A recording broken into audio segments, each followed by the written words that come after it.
You may have heard of the band Ghost. This band is the definition of don't judge a book by its cover. They may look like some dark and evil metal band, but they sound like your favorite classic rock band.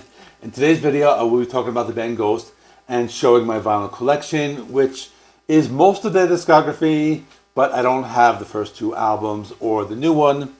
The ones I do have are essential if you are a classic rock fan. Let me first tell you about how I discovered the band. I'll be honest with you, at first the band didn't appeal to me. I think it was their image that turned me away. I imagined them to be this dark and evil black metal band, and back then I wasn't a fan of that particular genre.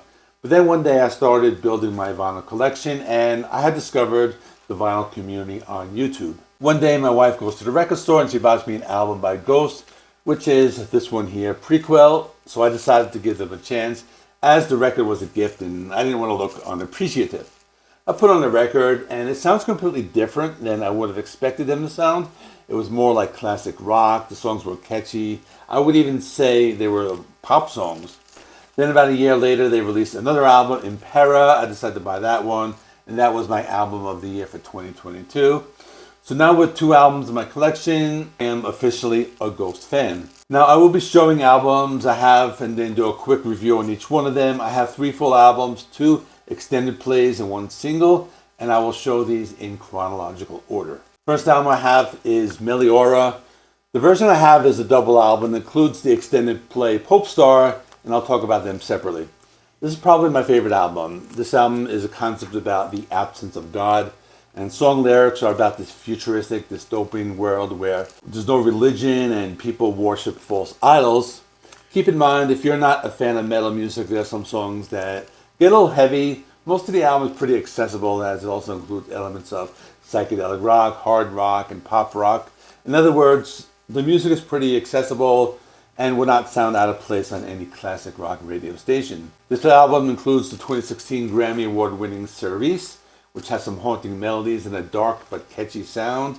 There's the dark and haunting track Spirit, the hard-driving bass guitar and psychedelic rock sound of From the Pinnacle to the Pit, the 1970s hard rock sound of Majesty that evokes classic rock bands like Blue Oyster Cult. Then there's the dark and doomy sound of Absolution, and finally, the soft and melodic ballad He Is. It's a great album, front to back.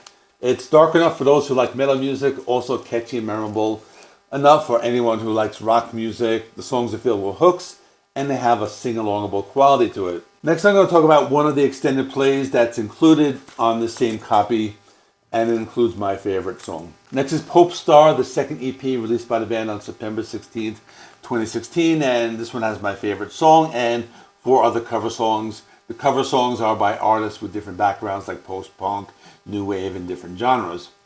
My favorite song in this is Square Hammer, and I thought the song is just, when I first bought this, I thought it was included on the Meliora album, but it wasn't. So for that reason, I bought the deluxe version, which includes the extended play, and I'm glad I did. It's just a 5-song extended play, enjoyable to listen to front to back. Track 1 is Square Hammer. I like that one a lot. It has an infectious melody. It's a catchy song. After this is Nocturnal Me, originally by Echo and the Bunnymen. It's a cool track, has a nice drum beat and a dark sound. After this is I Believe by Simian Mobile Disco. Very atmospheric and electronic type of sound, not the type of music the band usually plays. It's not really a rock song, but I enjoy it. There's Missionary Man, originally by Eurythmics, pretty cool pop song with 80s keyboards, and a little bit of darkness included in the guitar sound. The last song is Bible by Impera, a very uplifting type of song, almost sounds like a worship type of song. It's a well-rounded extended play. I like it mostly because of Square Hammer, but I usually listen to it from front to back whenever I put it on. And the next album is what I was talking about before, where I discovered the band. Next is Prequelle. This is the album where they become more accessible. They change the sound to more of a hard rock or arena rock sound. You hear influences from 80s bands, from the hair metal era to classic rock bands like Blue Oyster Cult in Boston. The album also has a theme about death and plagues and all that fun stuff that has occurred over the years. It's a good starter point if you're looking for an album that's more accessible but still has a little bit of a dark and heavy sound. The album is also the definition of not judging a book by its cover. The music is very catchy and the songs are filled with hooks. You have singles like Rats, it's just a fun hard rock anthem. You have the other single, Dance Macabre, which is about partying at the end of the world. That's another fun track with more of a disco rock sound. Then there are deep cuts like Faith that have some medieval-inspired guitar riffs. There are a few ballads like See the Light and Pro Memoria, which are about death. And finally, Miasma, which is an instrumental with a memorable saxophone solo. It's one of their best albums. I usually go back and forth between this one and Meliora. And next I have a standalone single that was given to me as a gift on my birthday. This is the third EP called 7 Inches of Satanic Panic, released on September 19th, 2019. It might turn some people away because it has very blasphemous song titles and lyrics. But if you don't like blasphemy, then you probably should just avoid this band. Anyway, despite this, songs are pretty catchy. The 2 songs have more of a psychedelic rock sound. One song is Kiss the Go-Goat, which has poppy keyboards and lots of hooks. Then there's Mary on a Cross, another pop song with psychedelic rock and classic rock elements. The song has lyrics that can be interpreted in different ways, but they make lots of biblical references like Mary Magdalene. It's just a 2-song EP. It became very popular when Mary on a Cross went viral on TikTok. And the next album after this was my album of the year of 2022. Next is Impera. This was released on March 11, 2022, about the rise and fall of empires. It has a very 80s sounding hard rock and glam metal type of sound. Songs are very catchy and filled with hooks. The album shows the band moving in this classic rock and hard rock direction. They probably continue to sound on their next album, Skeleton, which I don't have. I'll probably pick it up eventually. The album has lots of catchy songs like Kaiserian. They have Call Me Little Sunshine, which has a memorable guitar riff. Hunter's Moon was a single in 2021 and used in one of the Halloween movie sequels.